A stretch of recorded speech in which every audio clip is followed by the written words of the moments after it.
Fala pessoal, eu fiz um último vídeo falando sobre treinamento de motorista, né, e criando aquela provocação, como eu comentei, sobre a validade de um treinamento de motoristas, né? Porque o quanto que o motorista não cumpre os procedimentos, não só de monitoramento. No último vídeo eu falei muito sobre monitoramento, mas não só sobre monitoramento, sobre os procedimentos de gestão de risco de uma forma geral, os procedimentos logísticos, né?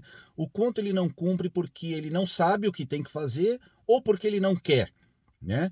E aí a partir daí eu venho, melhor dizendo, numa outra colocação.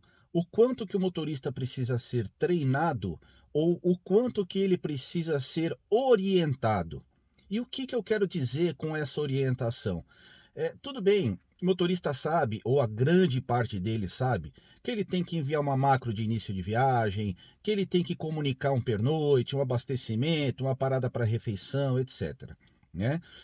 Que quando ele chega num cliente, por exemplo, né, sem querer entrar muito em questões técnicas, mas quando ele chega num cliente, ele tem que dar uma chegada no cliente e não um fim de viagem, né? Então, isso o motorista sabe. Agora, ele tem uma orientação do contexto que engloba tudo isso. O que eu estou querendo dizer?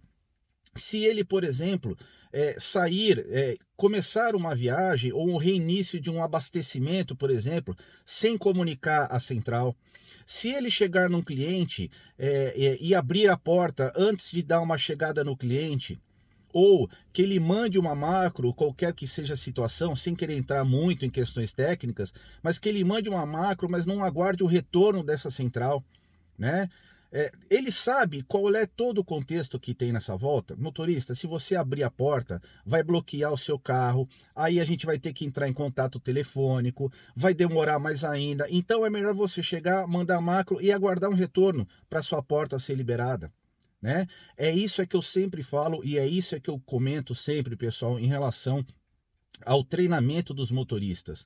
Na grande maioria das vezes, os motoristas precisam ser não só explicar para ele como é que manda macro, mas um contexto muito mais amplo de orientação de como se dá todo o processo de monitoramento, o porquê que ele precisa fazer alguma coisa e principalmente quais serão as consequências dele não fazer tal procedimento, tal processo. O monitoramento hoje em dia, seja da parte do motorista, seja da parte da central de monitoramento, está muito robotizado, está muito automatizado. E essa automatização passa também por quem está envolvido na operação, seja do transportador, do operador logístico, do embarcador, quem está ali no dia a dia. Os processos estão muito automatizados, muito robotizados, e com isso se gera um retrabalho, um gasto de tempo por uma coisa que, se fosse bem alinhada, bem orientada, poderia ter sido evitado. Vamos em frente, compartilhe o vídeo, vamos embora.